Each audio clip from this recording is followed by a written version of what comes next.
며칠 전에 다른 교회 성도에게서 제가 한 가지 요청을 받았습니다. 한동안 신앙생활을 하지 않다가 이제 다시 하나님을 찾고자 이제 교회를 다니겠다고. 그래서 교회를 정했는데 그 교회 가가지고 이제 그 목사님을 만나 보니까 그 목사님이 조금 독특하시더래요. 그래서 독특하시다는 게 무슨 뜻입니까? 제가 물어봤더니 그럼 말로 좀 자기가 말로 표현하기에는 좀 그러니까 그 교회 그 목사님 설교를 한번 들어봐 줄 수는 없냐? 이제 저한테 이제 그렇게 부탁을 했어요. 저 이제 좀 웬만하면 이제 다른 교회 목사님 설교 듣고 이제 뭐 그 설교를 평가하고 비판하고 이런 일을 하고 싶지가 않았는데 이제는. 그런데 이제 그 성도가 다시 이제 하나님을 예배하고자 하는 그런 마음을 먹고 교회를 찾는 중이니까 그 성도가 이제 좋은 목자를 만나서 잘 성장하기를 바라는 마음으로 그 목사님의 설교를 들어보았습니다. 가장 최근 것을 골라서 들어보았습니다. 그 설교의 본문이 오늘 우리가 함께 읽은 본문 중에 이제 두 번째 본문. 그 천국을 누룩에 빗댄 그 본문이었어요. 그 본문을 갖고 설교를 하시는데 사실 그 목사님은 이제 서울에 이제 그 대형 교회에 소속된 목사님.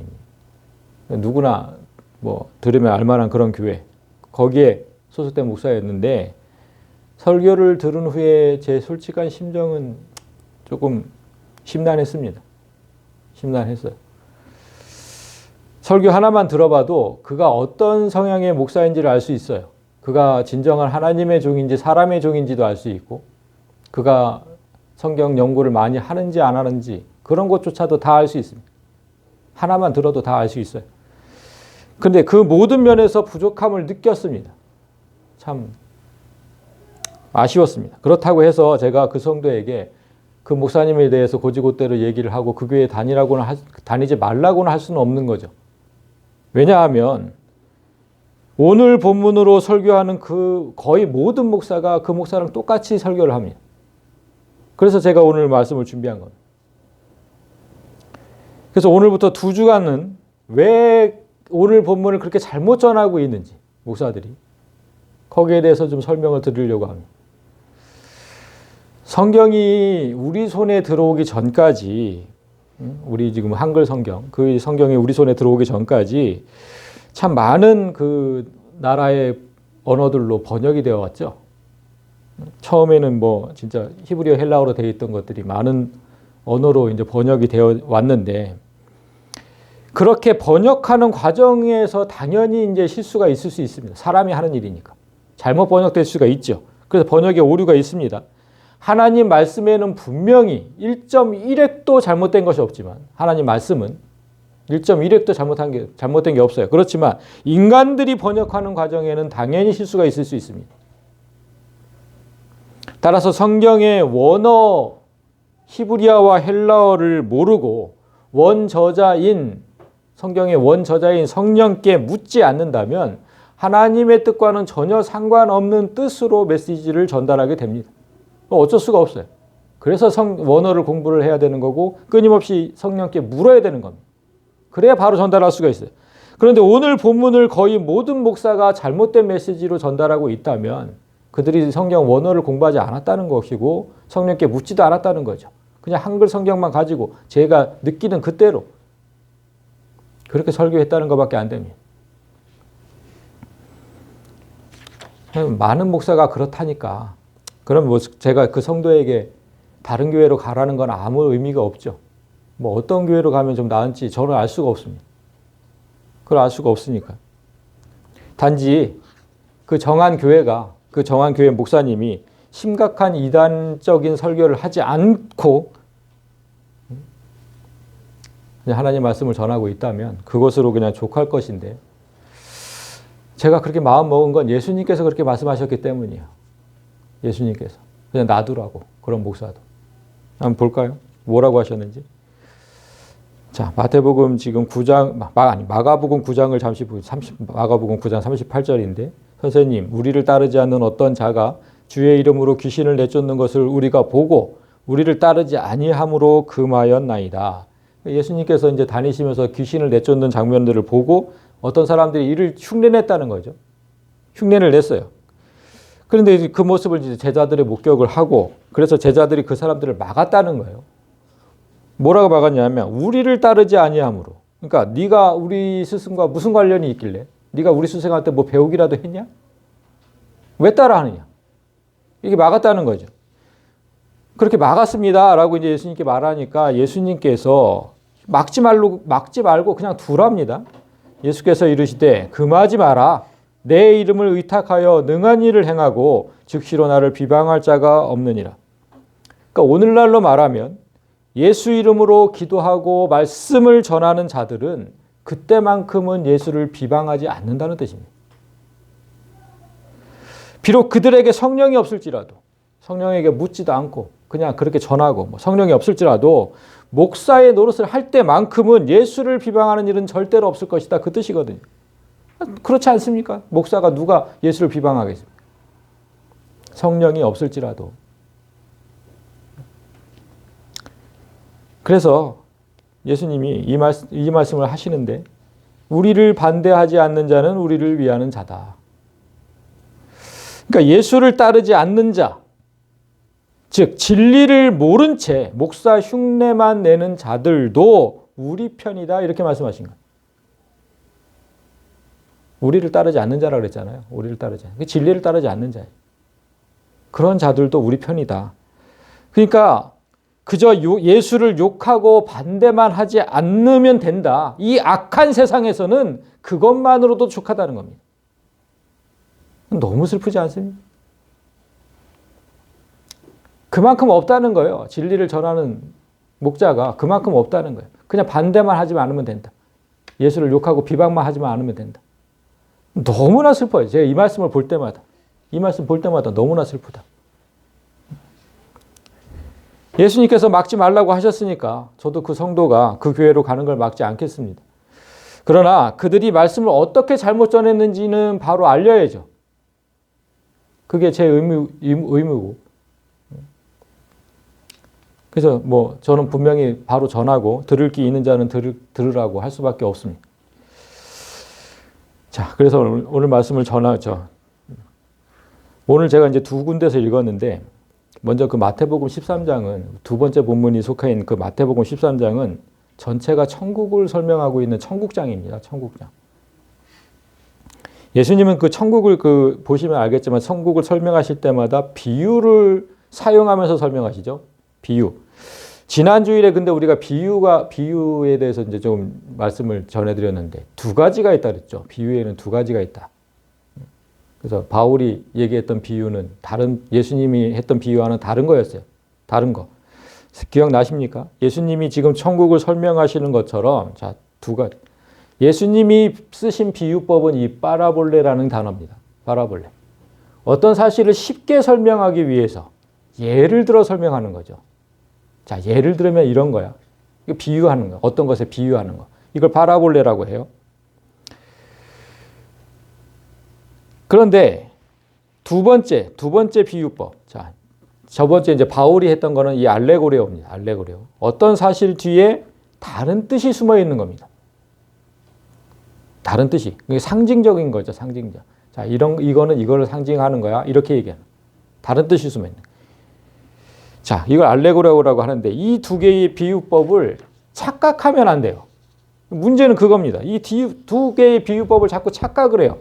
그리고 원어로도 보지를 못하니까 일반 성도들이 알레고레온지 파라볼레인지 알 수가 없죠. 그러니까 이거 해석을 자꾸 잘못하는 거예요. 오늘 예를 들어서 오늘 본문에 겨자씨와 누룩이 나오는데, 두 번째 본문 13장에 그 두 개가 나오는데, 겨자씨와 누룩에 이거를 알레고리적으로 이제 해석을 해가지고 다른 뜻이 있다고 생각하면 안 돼요. 겨자씨는 그냥 겨자씨고 누룩은 그냥 누룩이에요. 예수님이 그걸 그 두 개의 특성을 가지고 그냥 어떤 것을 설명하실 뿐이지, 아, 겨자씨에 뭔가 다른 뜻이 있나? 누룩에 다른 뜻이 있나? 이렇게 생각하면 안 된다는 거예요. 자꾸 그걸 착각을 한다는 거예요. 예수님께서 천국을 그냥 쉽게 설명하기 위해서 두 단어의 특성을 사용하신 것 뿐입니다.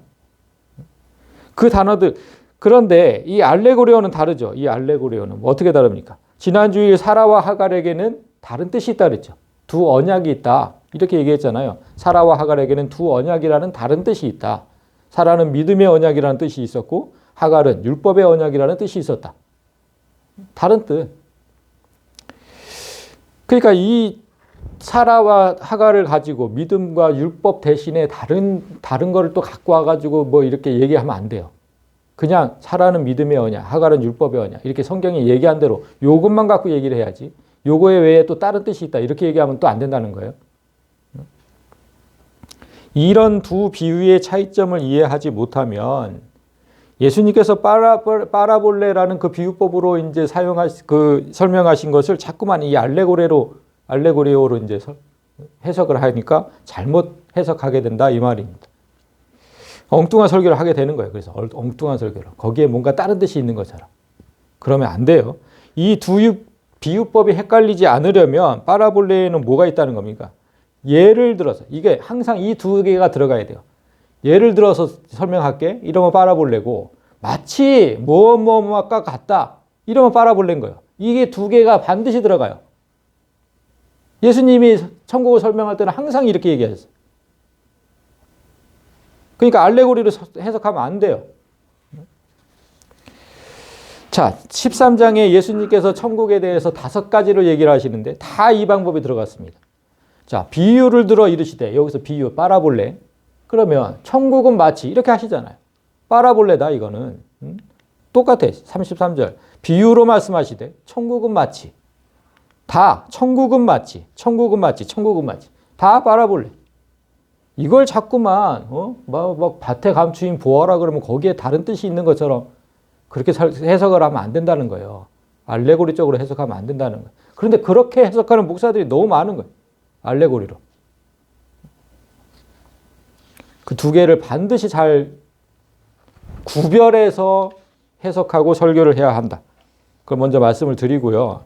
예수님께서 천국을 설명하실 때마다 지금 이 파라볼레 비유법을 사용하신 이유가 뭐겠습니까? 왜 천국은 마치 이렇게 했을까요? 왜 파라볼레를 하셨을까? 왜냐하면 생각해 보세요. 타락한 인간, 우리 지금 타락한 인간이었잖아요. 그 타락한 인간이 단 한 번도 경험해 보지 못한 나라가 천국이거든요. 그러니까 설명할 방법이 없어요. 단 한 번도 보지도 못했고 경험도 못했어. 뭐라고 어떻게 설명해? 이렇게 해야죠. 마치 이런 거야. 마치 이런 것과 같은 거야. 그렇죠?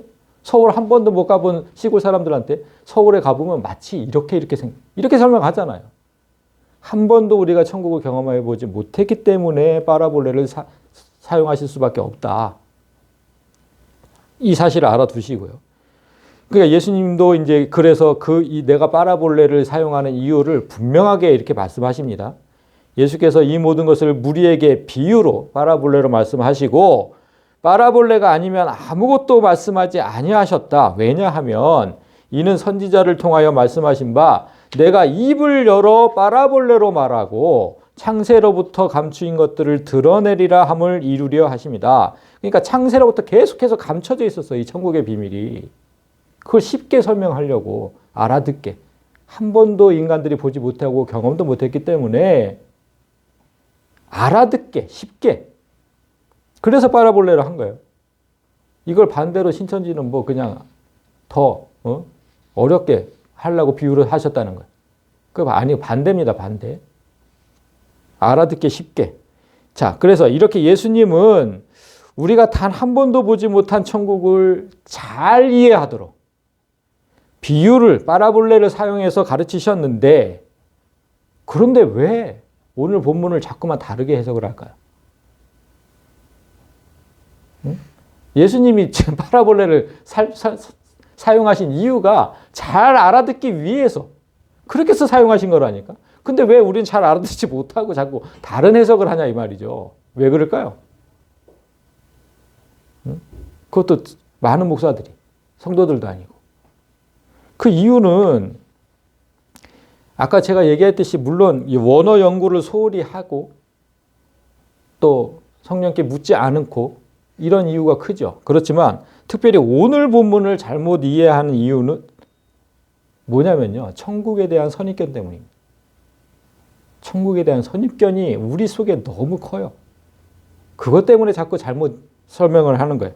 자, 여러분, 우리가 천국 하면 뭐가 자꾸 연상이 되냐면 너무너무 좋은 곳. 그죠? 천국 하면 그게 생각나잖아요. 아니, 뭐 악한 것도 없고, 아픈 것도 없고, 병도 없고, 너무너무 좋은 곳. 이것이 천국이다. 이렇게 생각하잖아요, 천국을. 그 선입견이 있어서 그랬죠. 그 선입견이 있어서. 그러니까 천국에 악한 것이 있다고는 생각하지 않죠. 그런데 여러분, 그 천국은, 좋은 것만 있는 천국은 예수님이 다시 오시는, 재림하고 나서 이루어지는 그 천국을 얘기하는 거고, 지금 이 땅의 천국은 그렇지 않아요. 이 땅의 천국은. 천국에 악한 것도 있냐? 악한 것이 있다고 하면 어떻게 천국이냐? 천국에는 분명히 악한 것이 없지만 그것은 악한 것이 하나도 없는 천국은 예수님이 재림하신 후에 임하는 천국이고, 악한 것이 공존하는 천국이 분명히 있습니다. 어디 있습니까? 지금 여기 있습니다. 여기. 하나님의 나라는 볼 수 있게 임하는 것이 아니요 또 여기 있다 저기 있다고도 못하리니 하나님의 나라는 너희 안에 있느니라. 지금 우리 안에 있는 그 천국. 먼저는 천국은 내 안에 있죠. 하나님이 내 안에 계시니까. 하나님이 계신 곳이 천국이잖아요. 그러니까 내 안이 천국이고, 그렇게 천국이 있는 사람들이 모인 우리 안에 있다. 지금 이렇게 얘기하신 거잖아요. 너희 안에 있다. 너희 안에 있다. 그래서 정확하게는 이 땅에 세워진 교회가 천국이라는 겁니다. 우리 안에니까.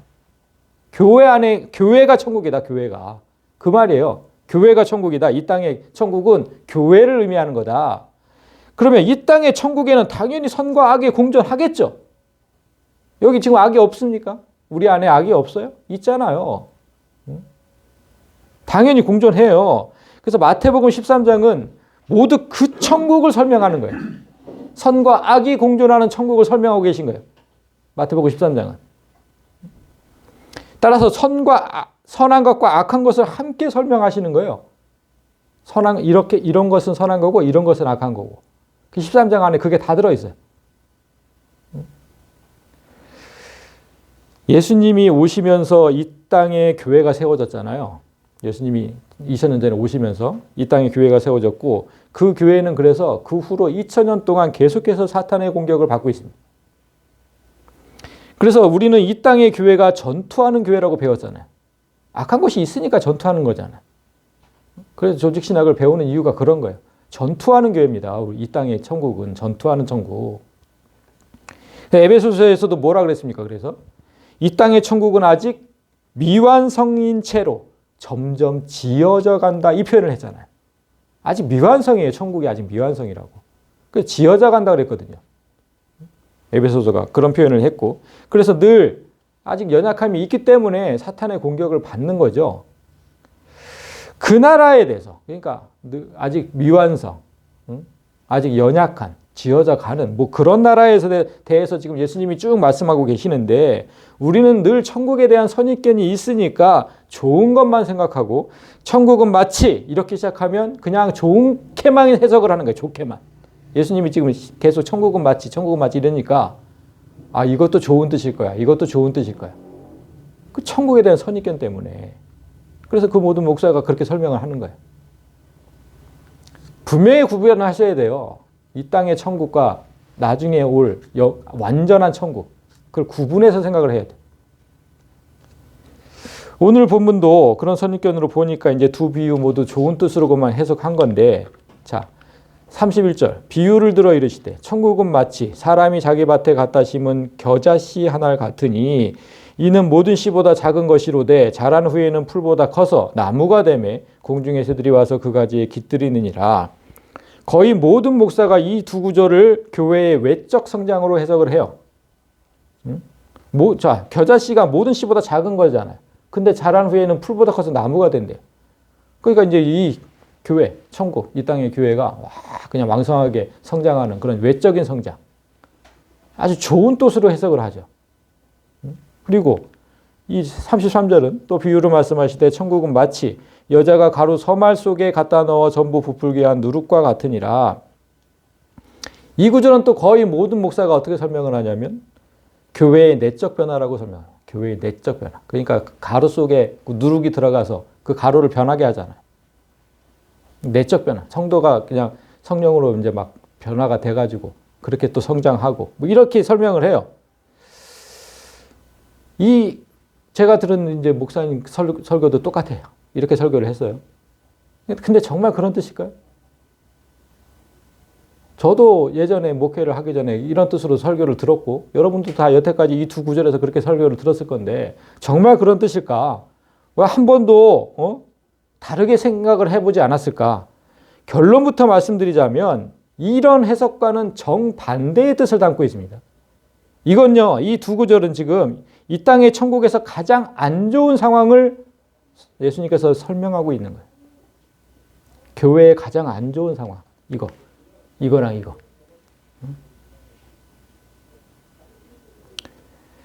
그런데 오늘은 이 두 비유의 자세한 해석을 하지 않겠습니다. 제가 그래서 원투로 나눈 거예요. 이 두 비유의 뜻을 정확히 알려면 그 전에 먼저 알아야 하는 말씀이 있는데 그게 바로 우리가 먼저 읽었던 11장, 12절. 그 말씀을 정확하게 알아야 이 두 비유를 알 수가 있어요. 그래서 제가 원투로 나눈 겁니다. 자, 11장 12절. 이 구절이죠. 세례 요한의 때부터 지금까지 천국은 침노를 당하나니 침노하는 자는 빼앗느니라.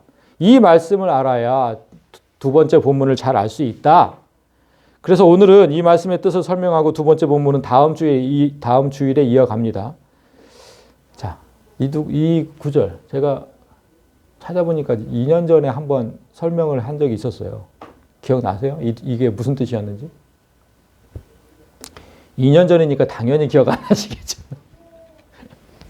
아이고.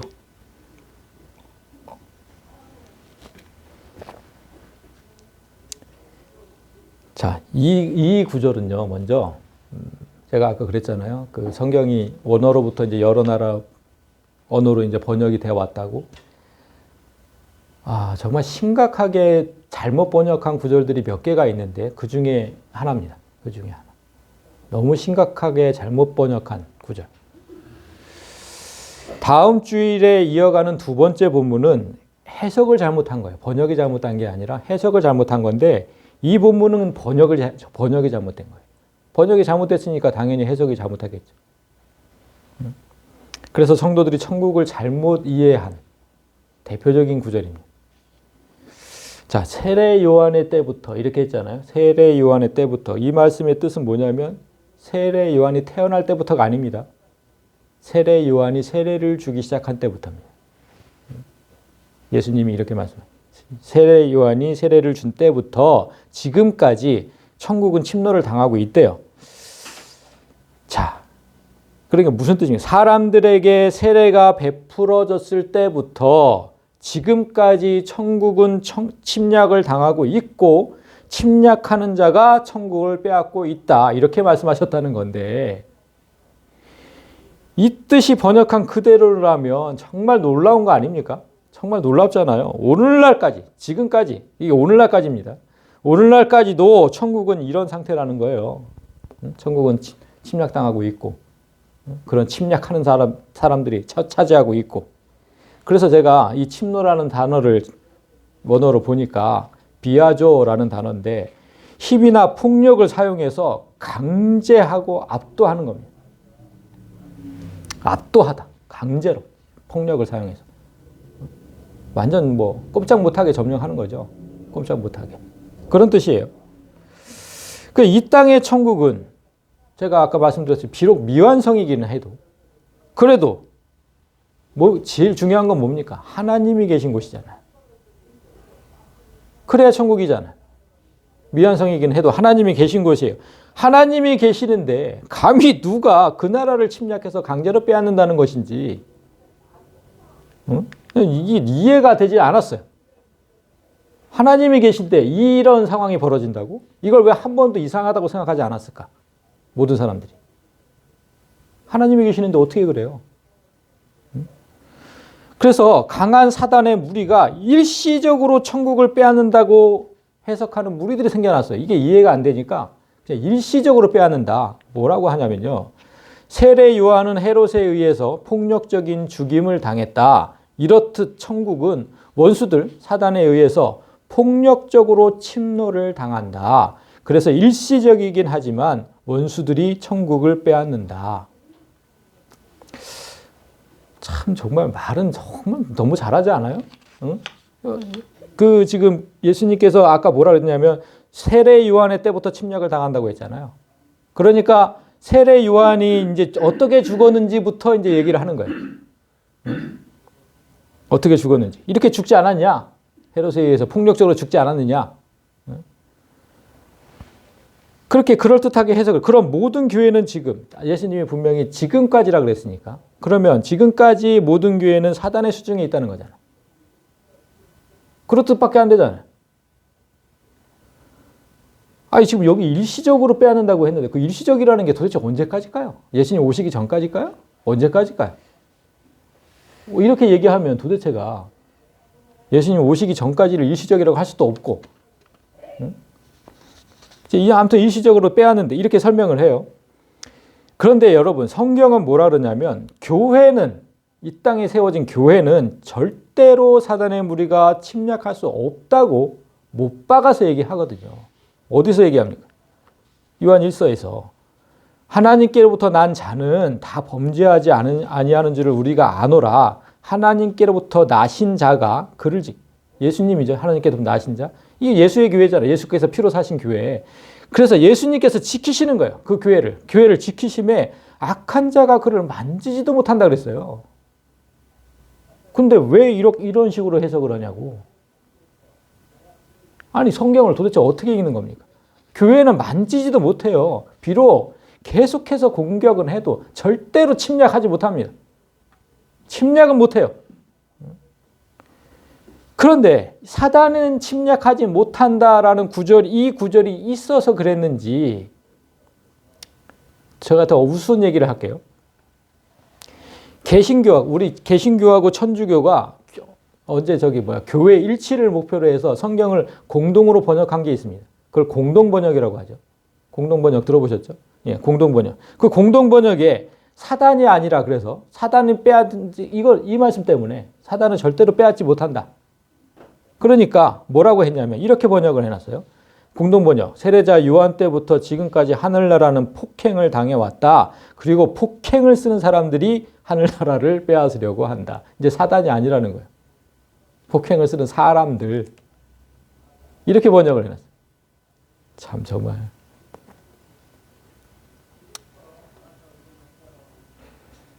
아니 그 사람은 사단에게 조종당하는 사람 아닙니까? 응? 그렇잖아요.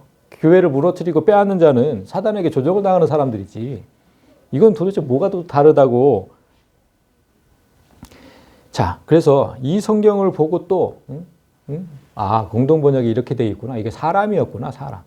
이러니까 이게 또 여기에 용기를 얻어가지고 목사들이 또 어떻게 설교를 했는지 그 중에 여러 설교 중에 제가 하나를 갖고 왔는데 이렇게 설교. 자, 여러분, 천국은 빼앗는 사람의 것입니다. 사람이라고 했으니까. 빼앗는 사람의 것입니다. 그러니 무조건 빼앗아야 합니다. 야곱을 보십시오. 야곱이 대표적인 그 사람인데 그는 사기꾼이요 도적놈 아닙니까? 응? 형의 장자 권리를 빼앗았고, 그죠? 그러더니 삼촌한테 사기쳐가지고 양도 빼앗고. 그렇다고 하나님께서 야곱을 저주하셨느냐? 절대 아니죠. 오히려 축복을 하셨죠. 이렇게 성경은 천국을 침노하고 빼앗는 자의 것이라고 말합니다. 그러니까 적극적으로 천국의 복을 빼앗으려고 노력하십시오. 이렇게 설교합니다. 저도 이런 설교를 들어본 것 같은데 여러분 안 들어보셨어요? 들어본 것 같아요. 아니 근데 뭐라고 따로 설명할 방법이 없어요. 성경이 이렇게 번역이 되어 있으니까. 공동 번역까지. 딱 그렇게 설명을 하니까. 이제 야곱이 실제로 저지른 일들이잖아요. 형의 장자거리를 빼앗고 삼촌을 속여준 다 실제로 저지른 일. 그렇게 설명을 하니까 성도들은 그렇구나. 야곱처럼 살아야 되는구나. 아멘 아멘 하는 거예요. 야곱을 하나님이 축복하셨잖아요. 그 아멘 아멘 하는 거예요. 그래서 그냥 목사가 성도들에게 남을 속여서라도 하늘의 복을 빼앗으라고 가르치는 이런 정말 어처구니 없는 설교가 이루어지는 거죠. 하늘의 복을 그렇게 빼앗으라고. 남을 속여서.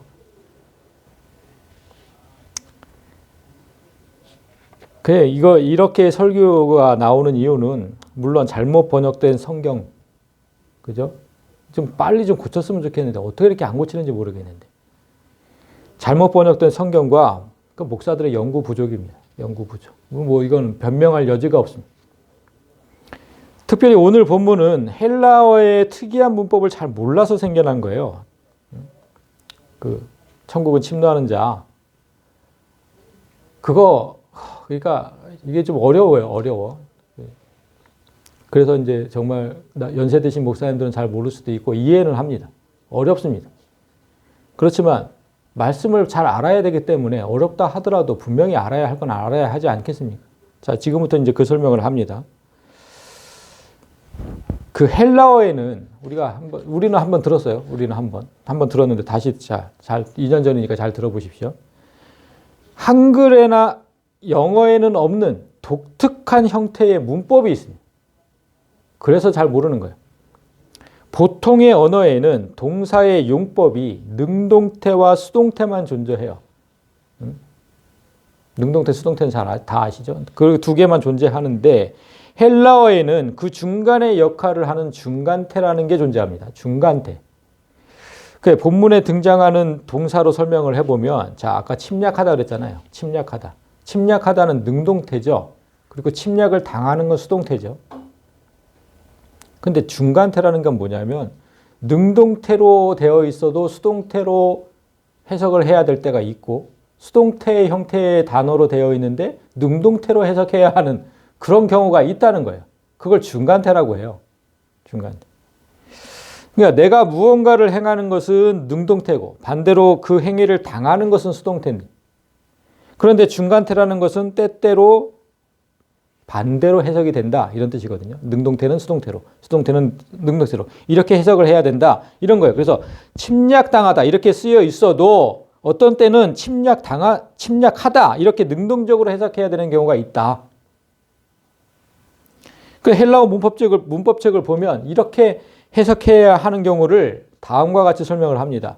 동사의 주어가 그 행동을 통해 영향을 받거나 그 행동에 자기 자신이 깊이 관여됨, 원인, 강조 이런 것 때문에 그런 걸 나타낼 때 사용하는 용법이다. 아무튼 뭐 국어를 잘 모르고 잘 못하시는 분들은 이런 얘기 나오면 막 더 어렵잖아요.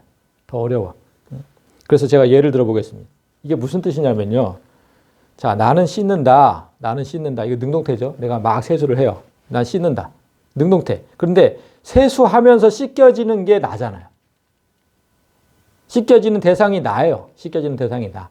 그럼 나는 씻겨지고 있다는 수동태잖아요. 그렇죠? 이런 거를 얘기하는 거예요. 이거를 지금 이렇게 얘기한 거예요. 사전이. 동사의 주어가 그 행동을 통해서 영향을 받고 있잖아요. 내가 지금. 씻겨지고 있잖아. 영향을 받거나 그 행동에 자기 자신이 깊이 관여됨, 원인. 이렇게 내가 씻으니까 씻겨지고 있는 거잖아. 원인, 강조 이런 걸 나타낼 때 사용하는 용법이다. 이런 뜻입니다. 이걸 예를 들어서 이제 설명한 거고. 이렇게 동사가 주어에 영향을 주면, 나한테 영향을 주면 능동태로 되어 있는 단어를 수동태로 해석하라는 겁니다. 헬라어 문법이. 어렵지만 잘 들으셔야 돼요. 이거 하나님 말씀을 해석하는 거니까. 그러면 이렇게 이제 질문이 나올 수 있죠. 아, 그러면 처음부터 수동태로 쓰면 되지. 왜 능동태로 쓴 걸 수동태로 해석하라고 합니까? 그런 질문이 나올 수 있잖아요. 그 헬라어에만 존재하는 이런 독특한 구조의 용법이 도대체 왜 생겼을까? 왜 생겼을까요, 이거는? 아, 능동태는 능동태로 쓰면 되고, 수동태는 수동태로 쓰면 되지. 왜 그걸 바꿔서 해석하고 막, 이거 도대체 왜 생겼을까, 이거? 저도 원어를 배울 때 이게 제일 궁금했거든요. 문법책 어디에도 이게 왜 생겼는지는 얘기를 하지 않죠. 왜 생겼는지는, 언제 그렇게 쓰인다라고만 되어 있지, 왜 생겼는지는 얘기하지 않지만, 제가 성경을 읽으면서 성경을 헬라어로 기록하신 하나님의 뜻이 바로 이 중간태 때문에, 아니 진짜 하나님께서 하시고자 하면 원어를 한글로 하실 수도 있고 영어로 하실 수도 있는데, 그죠? 왜 굳이 헬라어로 원어로 사용하셨을까? 이 중간태 때문이라고 저는 확신했습니다. 이 중간태 때문이다. 자, 성경을 제가 원어로 이렇게 쭉 보면서 아, 정말 중간태로 이건 진짜 하나님의 뜻이다. 왜냐하면 제가 한 구절만 예를 들어 볼게요. 자, 시편에 있는 구절인데 내 영혼아 네가 어찌하여 낭망하며 어찌하여 내 속에서 불안해하는고 너는 하나님을 바라라. 나는 내 얼굴을 도우시는 내 하나님을 오히려 찬송하리라. 이 한 구절에 너와 내가 계속 반복되는데 그 너와 나는 다 나죠, 그냥. 그죠? 그러니까 여기서 내 영혼은 도대체 너의 영혼인지 나의 영혼인지, 내 영혼아 네가 어찌하여, 응? 내 영혼인지 네 영혼인지, 도대체 이게 두 사람인지 뭐 한 사람인지, 응? 너는 하나님을 바라라 해놓고 나는 내 얼굴을 도우시는, 이렇게 또 이 구절들을 보면서 어떻게 생각하셨어요, 여러분? 아니, 어찌하여 낭망하고 불안해하냐며 나에게 책망하는 사람은 누굽니까? 나잖아요. 내가 나한테 책망을 하는 거거든요. 아까 똑같이 내가 나에게 영향을 주고 있잖아요. 응? 이런 글을 읽을 때 우리는 아무런 거부감이 없었죠, 여태까지. 그냥 내가 나한테 얘기한다 이렇게 생각을 했던 거예요. 내가 나한테 얘기한다. 무슨 뜻인지 알고서 그냥 읽었던 거죠. 근데 성경은 지금 우리의 영을 두 가지로 항상 얘기를 하잖아요. 우리가 배웠듯이 하나님의 영과 피조물의 영, 동물의 영이 있는데 하나님의 히브리어로는 루아우, 헬라어로는 푸뉴마. 그 다음에 동물의 영, 사람까지도 포함한 동물의 영. 히브리어로는 네페시, 헬라어로는 푸시케. 이렇게 구분해서 항상 얘기를 하신다고, 구분해서. 그렇게 하시기 때문에 이 두 개의 영을 다 가지고 있는 자는 사람밖에 없어요. 하나님도 하나님의 영밖에 없고 동물의 영은 없잖아요. 일반적인 동물은 하나님의 영이 없잖아요. 이 두 영을 다 갖고 있는 건 사람밖에 없는 거예요. 사람밖에. 참 그래서 그 중간태가 필요한 거라니까. 두 개의 영이 서로 얘기하는 거예요. 서로. 두 개의 영이 다 있지만 그냥 나는 나잖아요. 하나님의 영이 사람의 영에게 얘기하고 사람의 영이 하나님에게 얘기하고. 난 정말 중간태가 너무너무 은혜스러웠어요. 그래서 어떤 동작과 명령을 내가 하지만 반대로 그 동작과 명령을 내가 당하고 있는 거예요. 성령으로 거듭난 새 사람이 명령하고 원래부터 있던 옛 사람이 명령을 당하고 원래부터 있던 옛 사람이 하나님께 탄원을 하고 그 하나님이 또 듣고 내 안에서 다 이루어지는 거잖아요. 내 안에서. 이런 상태를 표현하기 위해서 중간태가 필요한 것이다. 하나님께서 이 중간태가 존재하는 헬라어로 성경을 기록하신 것은 결코 우연이 아니다. 결코. 그래서 정말 원어를 많이 공부하고 연구를 해야 되는. 이 12절의 헬라어 원문을 다시 보겠습니다. 그래서 12절. 자, 세례 요한의 때부터 지금까지 천국은 침노를 당하나니 침노하는 자는 빼앗느니라. 자, 여기서 제가 그래서 원어를 기록해 놨는데 비아제스타이, 비아스타이 이렇게 두 가지. 여기서 두 단어 비아제타이와 비아스타이는 모두 수동태예요. 다 수동태예요. 침노를 당하나니 그래서 똑바로 해석을 하면 침노를 당하나니 침노 당하는 자는 빼앗느니라 이렇게 돼야 돼요. 둘 다 수동태니까. 이 밑에 파란 글씨가 제대로 해석한 거예요. 근데 왜 여기는 침노하는 자 능동태로 해석을 해놨냐 이 말이죠. 번역을. 응?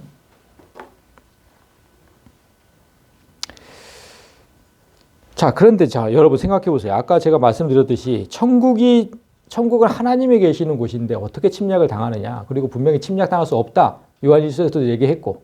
그렇죠? 그러니까 천국이 침략당하는 사실도 용납이 안 되는데 침략당하는 자가 빼앗는다는 건 말 자체가 성립이 안 되죠. 침략을 당하는데 뭘 빼앗아. 그렇잖아요. 이거는 말 자체가 성립이 안 되잖아요. 응? 그러니까 도저히 이게 이해가 안 되는 거예요. 저렇게 둘 다 수동태로 되어 있는데 이걸 그대로 해석을 하려니까 이게 안 되는 거예요. 안 돼. 그러니까 이해도 안 되고 말도 안 되니까 번역자들이 앞에 단어는 수동태 그대로 둔 거예요. 천국은 침노를 당한다. 그냥 수동태 그대로 해석을 한 거고 뒤에 말은 말 자체가 안 되니까 그냥 침노하는 자로 바꾼 거예요. 침노 당하는 자가 빼앗는다는 건 말 자체가 안 되잖아요. 원래는 이게 제대로 된 번역인데 이게 말 자체가 안 되니까 침노하는 자 그냥 능동태로 바꿔버린 거예요. 그냥 중간태를 쓴 거죠. 중간태를. 이렇게 해석을 지금 번역을 해놓은 거예요. 번역을. 지금까지도 모든 교회가 이 심각한 오역을 그대로 받아들여서 지금 이제 설교를 하고 있는 실정이고. 자, 그러면 이 문장을 이제 제가 바로 해석해 보겠습니다. 이 문장을 어떻게 해석을 해야 되느냐? 이렇게 해석을 해야 돼요. 천국은 세상 사람들을 향해 공격하나니 천국에 의해 공격당하는 자들은 천국을 차지한다. 이게 제가 해석한 바로 된 해석이에요. 바로 된 번역. 여기서 공격하나니가 지금 능동의 의미잖아요. 공격한다니까. 능동이죠. 능동의 의미임에도 불구하고 수동태 모양으로 아까 지금 여기서 수동태로 쓰였다 그랬죠. 비아제타이. 저거 수동태 단어거든요. 왜 수동태로 써놨냐 성경 원어는 이거예요 지금. 응? 왜 수동태로 써놨냐? 왜 그랬습니까? 공격하는 동작의 주체가 바로 우리라는 거예요. 아까 중간 때 제가 설명했듯이. 응? 그러니까 천국, 여기서 천국은 우리죠. 교회가 우리 믿는 사람들이 세상 사람들을 향해 공격을 하는 거예요. 그걸 수동태로 써놓은 이유는 우리라는 걸 강조하는 거예요. 니네가 하는 거다. 니네가. 응? 그 동사가 주어에 영향을 줄 때. 이게 어렵습니다. 이게 잘 생각을 하셔야 돼요. 그래서 제가 영상으로 찍어 놓는 거예요. 몇 번을 돌려보더라도 반드시 이해해야 돼요. 자, 세상 사람들을 공격하는 것은 우리 믿는 자들. 자, 믿는 자들인데 그 천국에 의해 공격당하는 자들은 또 천국을 차지를 한대요. 그러니까 우리가 나가서 하나님 말씀을 전하고 그 말씀을 듣고 말씀을 받아들이는 사람이 또 여기 와서 천국을 차지하는 거잖아요. 원래는 이런 뜻으로 예수님이 말씀하신 거거든요. 이런 뜻으로. 그 예수님이 아까 그래서 뭐라고 하셨냐면 이렇게 얘기하셨잖아요. 하나님의 나라는 너희 안에 있다고. 그러니까 이렇게 하라는 거거든요. 이렇게 천국을 넓혀가라는 거예요. 가서 말씀을 전하고 말씀에 당해서 정말 항복하고 손 들고 와서 하나님 앞에 엎드리면 그 사람도 똑같이 천국을 이런 뜻에서 말씀하신 거예요. 그래서 세례 요한 이후부터 이렇게 얘기하신 거예요. 세례를 받은 이후부터.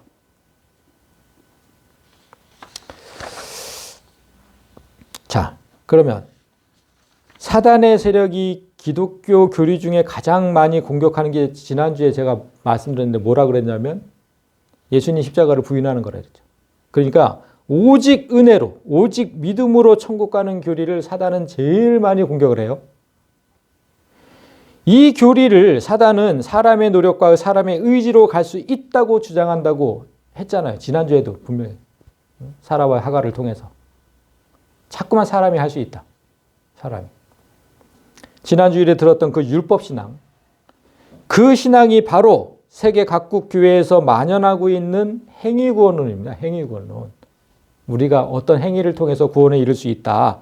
그래서 믿음과 은혜로 천국을 가는 게 아니라 내 노력과 행위로 천국에 갈 수 있다고 주장해서 행위구원론입니다.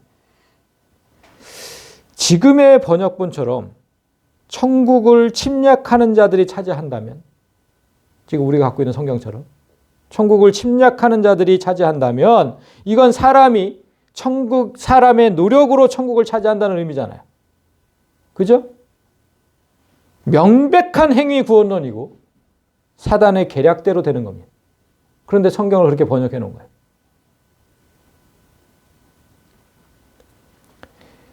예수님께서 말씀하신 바른 의미는 천국은 반드시 말씀에 정복당한 이들이 주인이 되어야 한다는 겁니다. 구원의 주체가 사람이 아니고 하나님임을 똑바로 선포해야 된다는 겁니다. 복음에 의해서, 말씀에 의해서, 하나님에 의해서 내 안에 있던 견고한 성이 무너지고 마침내 항복하는 이들, 그들이 바로 천국의 주인이라고 바로 가르쳐야 되는 거예요. 이게 너무 심각한 오역입니다. 에베소서 2장에서 뭐라 그랬습니까?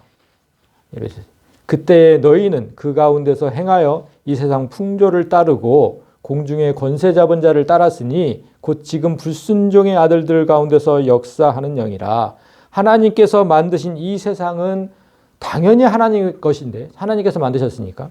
그런데 아담의 불순종 이후에는 잠시 사단의 지배하에 있는 거예요. 그는 여전히 믿지 않는 사람들 가운데 머무르고 있다 그러잖아요. 우리도 한때는 그 가운데서 행해서 이 세상 풍조를 따르고, 에베소서에서 우리가 다 배웠는데 사단을 따랐다는 뜻이고, 사단을 따랐었어요, 우리도. 그런데 지금은 우리는 이 천국에 있고, 그런데 공중권세 잡은 그 사단은 지금도 불순종의 아들들 세상 가운데서 역사하고 있다, 이런 뜻이잖아요. 그러니까 세례 요한이 예수님보다 6개월 먼저 태어나가지고 심판을 선언하고 다녔는데, 회개하라, 그렇지 않으면 심판을 당할 것이다, 이렇게 심판을 선언하고 다녔. 그 이후에 예수님께서 복음을 선포하신 이유가 뭐겠냐는 거예요. 왜 먼저 심판을 선언하고 그 다음에 복음을 전했겠느냐. 뭡니까? 내 삶의 영역에 있는 악한 것들을 먼저 심판하지 않으면, 진멸하지 않으면, 없애지 않으면 내 삶의 천국은 이루어지지 않는다는 거거든요. 그래서 심판을 먼저 선포하고 복음을 전한 것이죠. 자, 성도 여러분, 아직도 그래서 우리 삶에, 우리 가정에 천국이 이루어지지 않았다고 생각이 된다면 그거 뭐냐면 아직도 말씀에 정복당하지 않은 거죠, 우리가. 말씀에 정복당한 사람들만이 천국을 이루며 산다고 했는데 아직도 말씀에 정복당하지 않아서 그런 거예요. 우리가 정복당하지 않으면 또 다른 사람을 가서 정복시킬 수도 없다 그랬잖아요.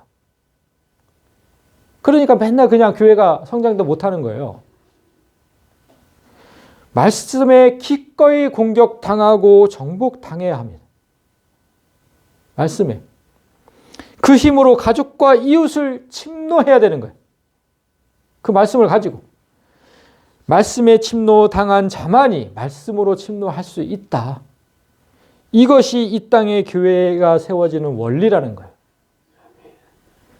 따라서 말씀에 정복당한다는 말씀을 깊이 생각해야 돼요. 또 그냥 듣고 잊어버리시면 안 되고, 말씀에 정복당한다는 게 뭘까? 아까 우리가 시편 9절로 한번 생각을 해보세요. 내 영혼아, 네가 어찌하여 낭망하며 어찌하여서 그렇게 불안해하느냐. 이렇게 하나님께서 말씀하시면 이 말씀에 정복을 당해야죠. 그래서 내 마음에 1%도 불안감이 없어야 되는 거죠. 그게 정복당한 거죠. 근데 계속해서 불안감이 있다. 정복 안 당한 거잖아요, 그거는. 저도 진짜 깨달았어요. 저도 계속해서 교회가 계속 이러면 어떠지? 불안감이 있거든요. 근데 왜 네가 내 안에서 불안해하냐는 거예요. 하나님 안에서 네가 왜 불안해하느냐. 너는 하나님을 바라라. 그럼 바라야죠. 자꾸만 딴 걸 의지하면 안 되고, 사람을 자꾸만 생각하고 사람을 의지하고 이러면 안 되는 거잖아요. 그러면 정복 안 당한 거죠. 나는 내 얼굴을 도우시는 내 하나님을 오히려 찬송하리로다. 이것만 가지고 100% 가야죠. 그래야 정복당한 거고, 그래야 내가 다른 사람도 가서 정복할 수 있고, 이 교회 안에 천국이 이루어지는 거고. 오늘 우리가 두 군데의 말씀을 본문으로 잡았는데 오늘 첫 번째 말씀만 가지고 전한 겁니다. 이걸 알아야 분명 두 번째 본문을 알 수 있습니다. 자, 그래서 이걸 잊지 마시고 다음 주에 오셔야 돼요. 말씀에 정복당한 사람만이 이 악한 세상의 천국을 이루며 살 수 있어요. 아까 공중권세 잡았다 그랬잖아요, 사단이. 이 악한 세상이라는 걸 절대 잊지 마시고 그 악한 세상의 천국을 이룰 수 있는 방법은 이거밖에 없어요. 말씀에 정복당한 사람. 이걸 기억하시고 다음 주에 오셔야 다음 주 본문이 이해가 됩니다. 그 두 번째 본문은 이와 정반대의 사람들이 나타난다는 거예요. 이와 정반대의 사람들. 말씀에 정복당하지 않은 사람들. 그래서 이거부터 설명한 거예요. 그들이 왜 교회 안에 있게 됐는지, 그들을 그러면 우리는 어떻게 해야 하는지, 그 생생한 이야기가 다음 주에 펼쳐집니다. 그러니까 좀 연속곡 기다리듯이, 재밌는 연속곡 기다리듯이 하나님 말씀도 좀 이렇게 좀 기다리고 이런 맛이 좀 있으면 좋겠는데. 아멘. 자, 여러분, 오늘은 국가가정한 스승의 날이죠. 스승의 날. 그래서 오늘 저도 좀 많이 이렇게 좀 문법 가르치듯이 막 이렇게 가르친 것 같은데, 스승은요, 제가 분명히 말씀드리지만 가르치기 전에 항상 배우는 자입니다. 정말 배우지 않으면 가르칠 수가 없거든요. 제가 여러분들 가르치려고 한 주간 동안 얼마나 많이 공부하는지 아십니까? 스승은 그런 거예요. 이 땅의 천국은 사단의 공격을 받기는 해도 절대로 침략당하지 않는다고 했지만, 그러나 그 경우는 말씀이 바로 세워진 교회에 국한되는 거지. 안 그러면 100% 침략당합니다.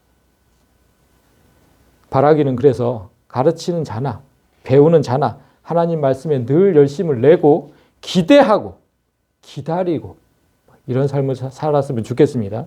아멘. 그렇게 적극적으로 말씀에 침노당하고 이 땅에 천국을 만들며 사는 여러분이 되시기를 진심으로 소망합니다. 아멘. 찬양하고